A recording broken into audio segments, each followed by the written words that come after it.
अहाते से, जहां पर 4 बजे तक के लिए समाअत मुलतवी हुई है और ये कहा गया है कि ईद के बाद नहीं, आज ही बैठे, आपको वक्त नहीं दे सकते। शेख रशीद इस वक्त मीडिया से गुफ्तगू कर रहे हैं। और एक चीज़ वाज़े दिखाई दे रही है कि सुप्रीम कोर्ट अपने इलेक्शन की तारीख 4 मई पर कायम है, 14 मई पर कायम है, और वो पूरा इख्तियार दे रही है सियासतदानों को कि अगर मिल बैठकर कोई हल निकलता है तो 4 बजे तक एक इशारा दिया जाए।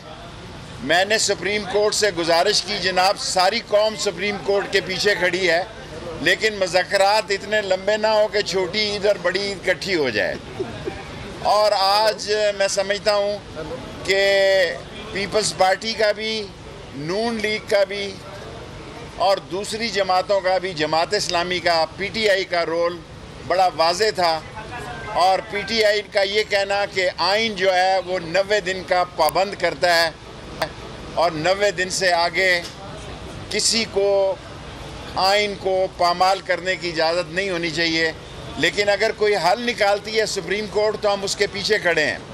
लेकिन अदालत ने ख़ास तौर पर नोटिस लिया कि जमीयत उलमाए इस्लाम के वो मुर्तज़ा साहब ही नाम, कामरान मुर्तज़ा हाज़िर नहीं है। मैंने पहले ही अदालत से कहा जनाब कि एक पार्टी, और वो मेरा इशारा फजलुर रहमान साहब की पार्टी थी, वो नून लीग नहीं नवाज शरीफ लीग के इशारे पे एक मसला पैदा करना चाहते हैं।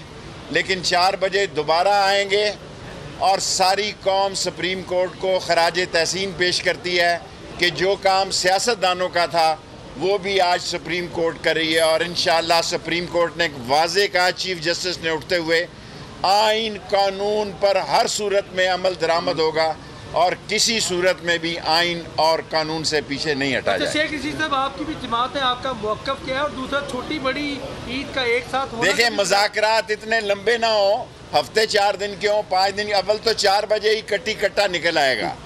अगर 4 बजे कट्टी कट्टा ना निकले तो 5 दिन ईद की छुट्टियों के हैं।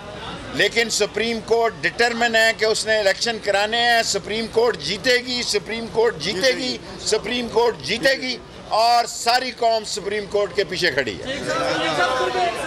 सियासी इख्तिलाफ़ात जो है वो कोर्ट के बाहर बहुत ज़्यादा नजर आते हैं और आवाम समझती है कि सियासत में बड़ी मेरी जान अंदर तो कोई अंदर तो कुछ भी नहीं है। देख, तो आप अपने सवाल का जवाब खुद ही मेरी जान दिया। सारे देखें, 11 पार्टियां, 11 लोगों ने वहाँ बात की। किसी ने भी सुप्रीम कोर्ट की 17 मई कि 14 मई, किसी ने 14 मई के इलेक्शन की डेट पर इतराज़ नहीं किया। खुद सुप्रीम कोर्ट ने कहा कि आपको ये फैसला कबूल है।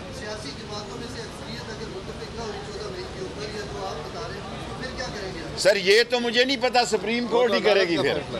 फिर ये हम चीफ जस्टिस साहब के साथ खड़े हैं, और फजलुर रहमान क्या करेगा? अब सिर्फ एक बंदा रह गया, इकलौता फजलुर रहमान, वो क्या करेगा और सुप्रीम कोर्ट क्या करेगी और अवाम उसके साथ क्या करेगी, ये ईद के बाद फैसला। एक आखिरी बात बताते जाइएगा अपने तजर्बे की रोशनी में, क्या होनी क्या? मैं इलेक्शन होते देख रहा हूँ, मैं सुप्रीम कोर्ट का फैसला इम्प्लीमेंट होता देख रहा हूँ, मैं अदलिया को जीतता हुआ देख रहा हूँ, और मैं हर सूरत में देख रहा हूँ कि अदलिया जीतेगी और बाकी सारी ताकतें हारेंगी।